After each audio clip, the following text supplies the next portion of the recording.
The first season of Arcane has been lauded as potentially the best video game adaptation ever made. I'm sure there are some other examples people might argue are better, but the fact that it's even in the conversation proves my point. Arcane has succeeded as an adaptation where many have failed. But the expectations that were set between Season 1 and 2 are drastically different. And in my video last week talking about Season 2 of Arcane, I voiced a concern. Will Season 2 be able to hold up to the hype? Act 1 was fantastic, and while there were many incredible moments in the second act, the more I've sat with it, the more I've realized that I'm disappointed. Not because the show is proven to be terrible, there's still time to salvage it, but because it's going to be overwhelmingly difficult to do it right. My name is Pei, and today we're talking about Schrodinger's act.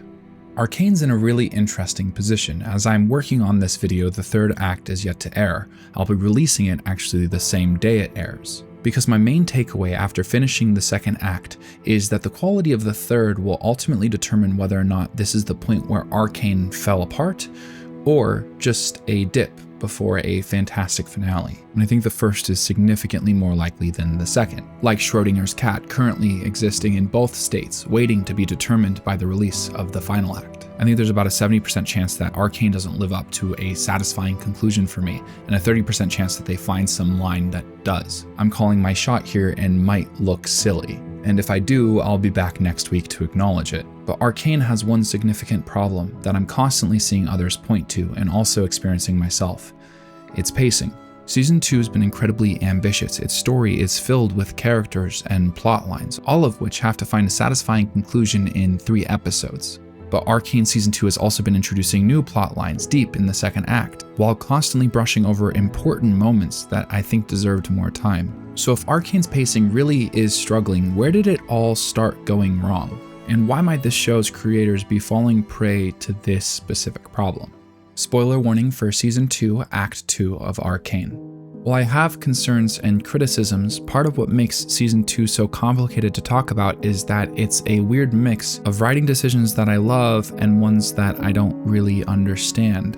In last week's video, I talked about how Act 1 from Season 1 and 2 had beautiful parallels between both Jinx and Caitlyn's descent to madness. And in both seasons, there was a time skip between the first and second act. But the difference was I felt like we got to see what Jinx had become, whereas with Caitlyn, it felt like they immediately brushed over the entire arc of her being that leader. We never see the aggression that was set up throughout all of the first act, the anger that allowed her to be used as a pawn by Ambessa, someone that would escalate conflict between Zaun and Piltover. We just see her regrets of having done it, but even then we just get a small glimpse of what she actually did.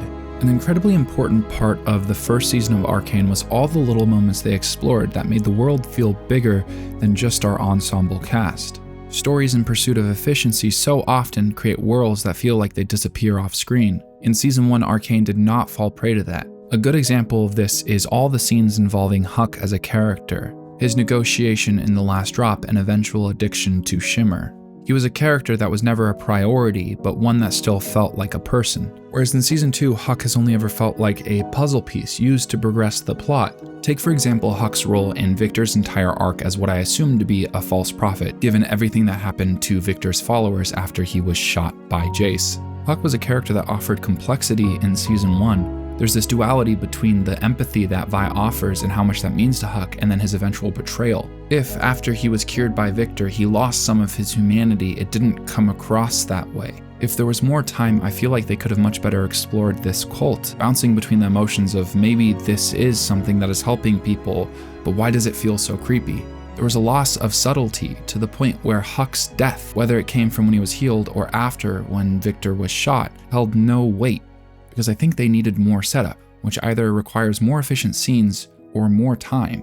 Now, there were a couple of these examples that were absolutely reminiscent of Season 1, little moments that worked perfectly in conjunction with the pacing and emotional impact of the story, like Heimerdinger and Echo sneaking into Heimerdinger's building, or Isha and Jinx's bug fight to start off the second act. They felt like multifaceted but non-fundamental parts of the story. The reason these scenes are so important for Arcane is they're working towards a specific goal, but they don't feel like it.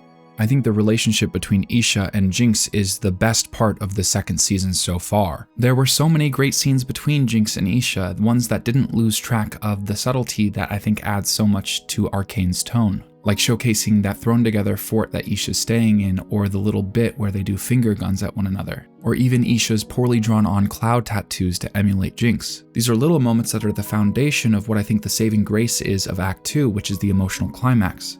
Remember how earlier I brought up the parallels between Caitlyn and Jinx in the first arcs of each season? These arcs were built around these innocent characters that turned hyper-violent. Both Caitlyn and Jinx were presented with extreme tragedy and then put in high-pressure situations, forced to make a decision. And the same terrible things that helped us relate to the characters are what drove them to a kind of madness. But when you make characters morally ambiguous, you really need to work to give them an opportunity for redemption. And where they did this so well with Jinx, I think they failed with Caitlyn. It felt like they looked away and hid from the actions Caitlyn took that could villainize her. All of the terrible byproducts of Caitlyn's decisions were things that they also gave her resistance to. It felt like they were straddling, not actually wanting to make Caitlyn a character that could be disliked, and then so quickly moving past it. Where with Jinx, they set it up really beautifully. Her redemption built around her relationship with Isha and the conflicting emotions of trying to remove herself from violence, but also being the face of resistance.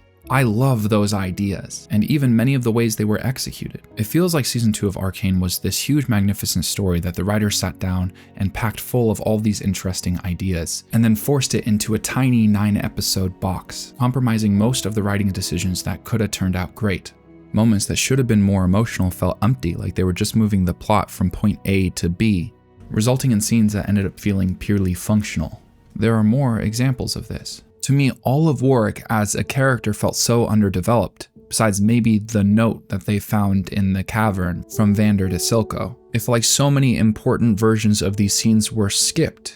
The most egregious example of this in the second act was Caitlyn's decision to support Vi. It didn't feel in line with Caitlyn as a character or set up properly at all, and they might be able to find a solution retroactively, an explanation that makes it feel a little bit more justified, but I think good writing should be set up preemptively. What's interesting is I think Arcane is falling prey to the same thing that influenced the end of Game of Thrones. The ideas that they're introducing aren't inherently bad, but when they're not set up and executed properly, they feel terrible. Like, why open Arc 2 with Maddie and Caitlyn to never engage in it again? Seeing the collapse of Vi and Caitlyn's relationship and how both of them coped with it was really interesting, but specifically that scene felt so out of left field. But if they had engaged in it more and made it feel significant and important to the story outside of just a bullet point in the plot development, I think they absolutely could have made it work. Loris and Maddie are really good examples of characters I wanted to see more of. Arcane historically has made side characters feel like they're part of the world so much more than just tools being used to progress the story.